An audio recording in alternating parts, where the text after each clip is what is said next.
आज हम एक ऐसे मुद्दे पर बात कर रहे हैं जो शायद हम में से कई लोगों को थोड़ा चौंका दे। जिस यूपीआई और डिजिटल पेमेंट को हम अपनी रोजमर्रा की सुविधा के लिए इस्तेमाल करते हैं, क्या वही हमारे लिए एक नई मुसीबत खड़ी कर सकता है? हमारे पास एक YouTube वीडियो का ट्रांसक्रिप्ट है जिसमें कर्नाटक में कुछ व्यापारियों के साथ हो रही एक कह सकते हैं अजीब घटना का जिक्र है। हाँ, बिल्कुल। ये मामला काफी चर्चा में है आजकल। तो हो ये रहा है कि कर्नाटक में छोटे बड़े दुकानदार जिन्होंने गूगल पे, फोन पे जैसे ऐप से यूपीआई पेमेंट लिए थे, उन्हें अचानक से भारी भरकम जीएसटी नोटिस मिलने लगे हैं। सुनने में तो ये भी आया है कि हजारों व्यापारियों को ऐसे नोटिस भेजे गए हैं, हजारों। जी। और एक मामला तो खास तौर पर ध्यान खींचता है एक सब्जी बेचने वाले का। बताया जा रहा है कि पिछले 4 सालों में उनके यूपीआई अकाउंट में करीब 1.63 करोड़ रुपए जमा हुए और अब उन्हें अंदाजा लगाइए 29 लाख रुपए का जीएसटी भरने का नोटिस मिला है। 29 लाख रुपए हाँ। एक सब्जी वाले को, ये तो वाकई चौंकाने वाली बात है ना? तो चलिए समझते हैं कि ये माजरा क्या है, आखिर ऐसा हो क्यों रहा है। देखिए, इसमें ऐसा है कि हर सरकार का, चाहे वो राज्य की हो या केंद्र की, एक सालाना जीएसटी कलेक्शन का टारगेट होता है। जैसे कर्नाटक का ही लें, पिछले साल उनका लक्ष्य था करीब 1.9 लाख करोड़। इस साल वो बढ़कर 2.1 लाख करोड़ हो गया है। तो इन लक्ष्यों को पूरा करने का दबाव तो रहता ही है अधिकारियों पर। हाँ, वो तो है, टारगेट्स का प्रेशर। बिल्कुल। अब लगता है कि इस लक्ष्य को पूरा करने के लिए अधिकारी एक नया तरीका अपना रहे हैं। वे सीधे यूपीआई पेमेंट कंपनियों से, मतलब इन ऐप कंपनियों से, व्यापारियों के लेन देन का डेटा ले रहे हैं। अच्छा, सीधा कंपनियों से? हाँ, और उस डेटा के आधार पर नोटिस भेज रहे हैं। अब इसमें कई बार ये भी नहीं देखा जा रहा कि जो सामान बेचा गया उस पर जीएसटी लगता भी है या नहीं, और अगर लगता है तो किस रेट पर लगना चाहिए। मतलब बस टोटल अमाउंट देखा और नोटिस भेज दिया। कुछ ऐसा ही लग रहा है जैसे आपने सब्जी वाले का उदाहरण दिया।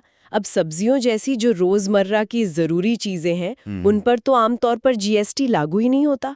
हाँ, बिल्कुल, एग्जेम्प्टेड होती हैं शायद। जी, लेकिन ऐसा लगता है कि उनके वो जो 1.63 करोड़ का कलेक्शन था, उस पर शायद सीधे 18% जीएसटी और जुर्माना, पेनल्टी वगैरह लगाकर नोटिस भेज दिया गया। तो ये जो प्रक्रिया है, ये अपने आप में सवाल खड़े करती है। क्या सिर्फ लेन देन का आंकड़ा देखकर ही टैक्स तय किया जा सकता है? बिल्कुल, ये तो ठीक नहीं लग रहा।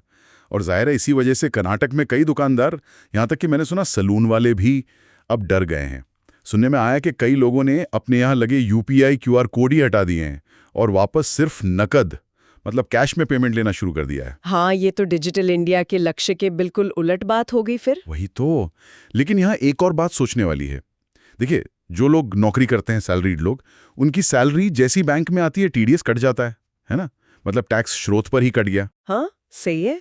तो क्या व्यापारियों के लिए अलग नियम होना चाहिए? मतलब क्या उन्हें ये डिजिटल पेमेंट लेकर टैक्स प्लानिंग का एक तरह से मौका मिलना चाहिए? पर दूसरी तरफ जिस तरह से ये नोटिस भेजे जा रहे हैं, वो तरीका भी तो सही नहीं लगता। ये तो मतलब बड़ा कंफ्यूजिंग है। हाँ, कंफ्यूजिंग तो है, और ये बात सिर्फ पैसों के लेन देन तक ही सीमित नहीं है। सही कहा आपने। सोचिए ना, आज हमारी जिंदगी का कितना बड़ा हिस्सा डिजिटल हो चुका है। एयरपोर्ट पे वो डिजी यात्रा है, हमारे फोन की लोकेशन लगातार ट्रैक हो रही है, हम किससे क्या बात कर रहे हैं, कहीं ना कहीं ये सारी जानकारी दर्ज हो रही है। हाँ, बात तो सही है। और तर्क हमेशा यही दिया जाता है कि ये सब हमारी सुविधा के लिए है, हमारी सुरक्षा के लिए है, कन्वीनियंस एंड सिक्योरिटी हाँ, होगा। क्या इसकी गोपनीयता बनी रहेगी?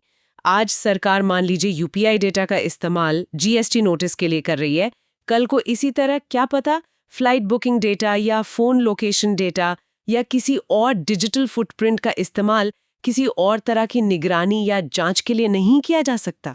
ये एक क्या कहते हैं, फिसलन भरी ढलान हो सकती है ना। मतलब जो तकनीक हमारी जिंदगी आसान बनाने के लिए आई थी, वही अब एक तरह की निगरानी का, एक सर्वेलेंस का जरिया बनती दिख रही है। कर्नाटक का मामला तो जैसे एक इशारा भरे। बिल्कुल, ये सिर्फ टैक्स चोरी या टैक्स कलेक्शन की बात नहीं है। ये व्यक्तिगत आज़ादी और प्राइवेसी से जुड़ा हुआ मसला भी बन जाता है, क्योंकि जब इतना सारा डेटा एक जगह इकट्ठा हो रहा है तो इसके गलत इस्तेमाल की संभावना हमेशा बनी रहती है, चाहे वो जानबूझकर हो या अनजाने में हुई गलती से, जैसे शायद उस सब्जी वाले के केस में हुआ हो। हो सकता है गलती हुई हो। बिल्कुल।